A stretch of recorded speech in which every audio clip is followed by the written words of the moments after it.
Sebabnya Sayyidi Abdul Ghani An-Nabulsi kata beliau, kalau kau tak paham dengan ucapanku, tanyakan kepadaku. Kalau aku mati, cari orang yang sepertiku. Orang seperti mereka tidak takut keliru, tidak takut orang lain salah. Nah, dia kata tanyakan kepada orang yang sepertiku. Nggak takut kalau nanti beza jawabannya, sama.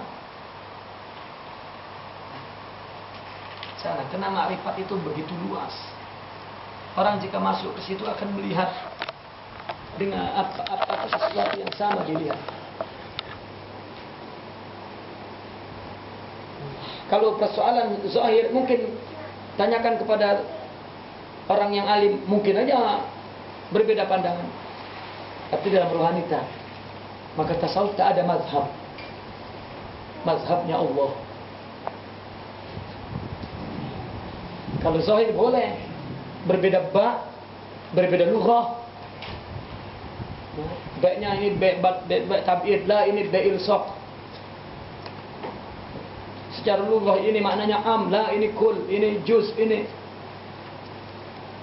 Tasawuf tidak. Makna, tidak ada mazhab. Orang mengatakan saya saji nafsawan, juhala tasawuf. Tak ada mazhab dalam tasawuf. Tak ada tasawuf madrasah. Sudah. Syazili, Sabandi, Pa'lawi, Qadiri, wahid. Enggak ada satu Abdul dari yang lain, enggak ada. Bagaimana satu Abdul dari yang lain? Makrifat Allah. Emang ada Allah yang lebih Abdul dari Allah yang lain? Dan yang bagi makrifat Allah. Nah ini dua makna tasawuf adalah menggambarkan marhalah sekaligus. Secara historis kelihatannya marhalah pertama ada di abad-abad awal. Marhalah terakhir secara karya-karya mereka ada di akhir. Adalah disebabkan karena orang menjauhi tasawuf, jadi terpaksa dia duduk, ulama itu menceritakan tanpa kitab. Imam Abdul Qadir Al-Jilani punya kitab. Ceramah dia ditulis jadi kitab. Bahkan Imam As-Sajili ketika diminta untuk menulis buku, dia bilang ashabi kutubi. Itu murid-muridku, kitabku.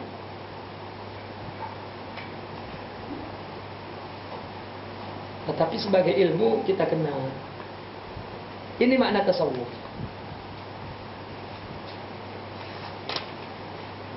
Yang ketiga, kaifa natasawwaf. Lalu bagaimana bertasawuf?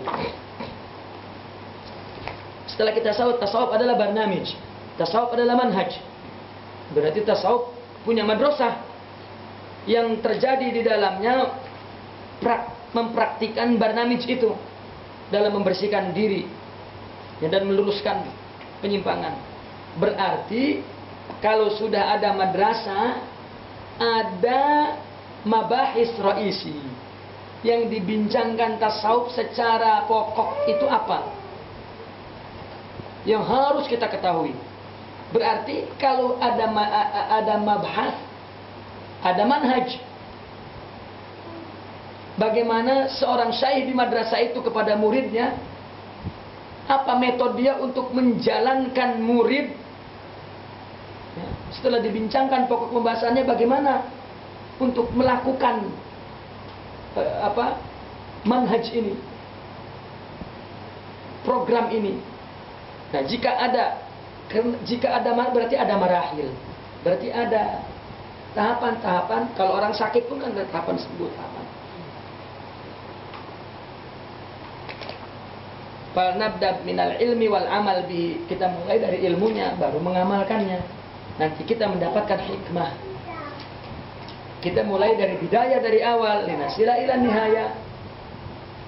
Wa natamasak bil usul linanala al usul. Kita pegang usulnya dulu, mujahadah, zikir, baru usul. Tetapi yang perlu diperhatikan bagi seorang yang ingin bertasawuf, harus mengambil ilmu ini min manabi'ih. Sumbernya adalah fi qulubil awliya, yang yattasil ila qalbin Nabi sallallahu alaihi wasallam. Itu. Maka wa yatatalammat ala aidi rijalihi. Karena tasawuf ini mau menuangkan wirasah nabawiyah min qalbin ila qalbin. Wa an yashrab min mashrabihim. Wa an yasluk marahil allati salakuha. Menempuh jalannya hatta yablugh ma balaghu, sehingga dia juga mencapai seperti yang dicapai oleh mereka. Wa yanalul usul wa yasil ila ghaya. Sekali lagi, karena ilmu ini tidak diambil dari awraq, tetapi diambil dari ahlil azwaq, dari dzauq. Sekali lagi, la yunalu bil qil wal qal, tetapi yu'khad min khidmatir rijal wa suhbati ahlil kamal. Coba Imam Ibnu Atwas Sakandari mengatakan ini. Sepatutnya orang yang ingin dibimbing dan menempuh jalan tasawuf, mencari syaikh yang memang tahqiq sudah. Apa? Syekhnya salik li tariq, dia sudah jalan. Tarik li hawa, rasikhil qidam fi khidmati maula. Dia memang sudah mantap untuk khidmat kepada Allah, tak perlukan kedudukan harta, tak. Fa idza wajadahu falyatasil bi ma'amar. Kalau jumpa, dengar perintahnya dan laksanakan. Wal yantahi amana. Coba Abu Ali As-Saqafi mengatakan, "Lau anna rajulan jama'al uluma kullaha wa sahiba tawaifan nas, la yablugh mablagh rijal." Jika ada satu orang yang menghimpun ilmu-ilmu dari mana saja semuanya dan belajar bersuhbah kepada semua orang, tidak akan sama dengan orang sufi itu, kecuali dengan riyadhah, min syaikhin muaddib nasih, dari syekh yang memang mengajarkan adab dan yang menasihati selalu. Wa man lam ya'khud adabahu an amirin lahu wa nahin, barang siapa yang tidak mengambil adabnya dari syekh yang memerintah dan yang melarang, yurihi uyuba amalahu, syekh yang menunjukkan uyub amalnya, wa ru'unati nafsihi la yajuzul iqtida bihi. Jika ada orang yang mengaku ingin menjadi syekh, tetapi dia tidak mengambil dari syekh, la yuqtada bihi, enggak menyambung sampai Rasul nantinya. Tadi dia bilang saya langsung kepada Hidir, atau saya adalah Hidir. Di Indonesia banyak seorang ngaku Hidir, bilang kepada muridnya, ini rahasia, harus kau jaga.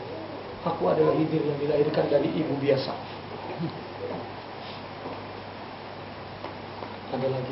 Ada lagi yang mengatakan, saya tidak perlu kepada saya di atas itu, karena saya langsung Syekh Abdul Qadir yang bagi dari Rasulullah kepada Syekh Abdul Qadir kepada aku langsung terus. Mana Imam Syafi'i nanti, Imam Junaidi al-Baghdadi tak ada.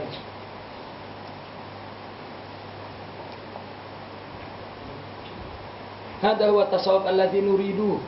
Ini tasawuf yang kami inginkan, la kama yuridu ahlul hawa wal juhala min hadzal din. Inilah tasawuf yang diinginkan oleh mereka. Kita ini kita mereka maksudnya. Bukan kita. Kalau kita maunya ya, kena begini lah. Tasawuf itu adalah tajrid. Murid kita murid Allah. Jadi syekh sendiri dia ikut Allah. Bagaimana syekh mau dengar apa kata kita? Hakadha naqifuna walhamdulillah.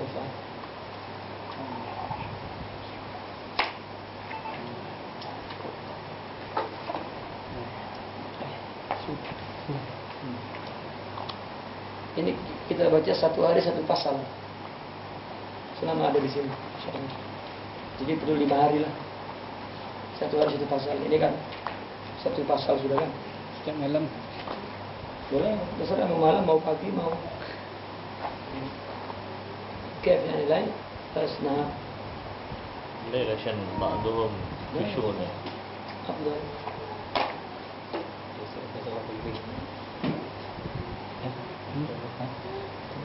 Ada whiteboard tak? Whiteboard. Ada kat mana? Dan ada ni. Kita bawa.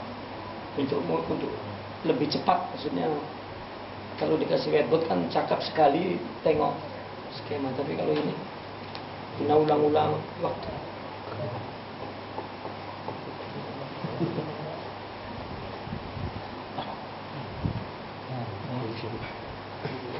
Syekh, ini Al-Imam Al-Harith Al-Muhasibi dengan Imam Ta'ilah jauh. Ibnu Haris semasa dengan Ahmad bin Hanbal di abad ketiga, Ibnu Atha itu di abad ke-8.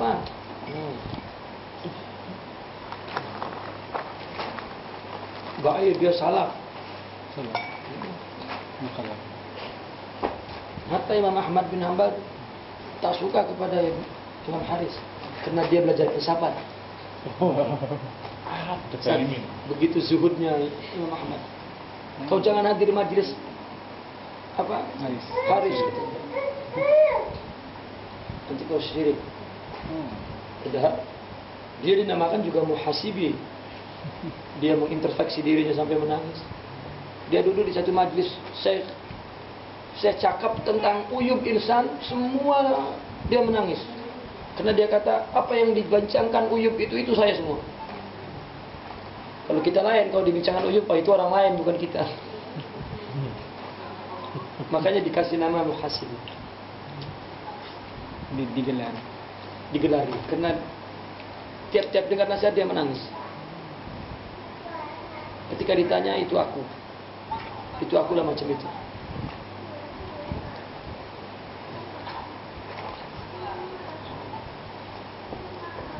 Tapi seperti itu oleh Imam Ahmad dia kata jangan duduk majlis dia. Maksudnya Imam Ahmad dah besar belum Dia masih. Tetapi artinya orang sezuhud itu masih kurang dengan Imam Ahmad.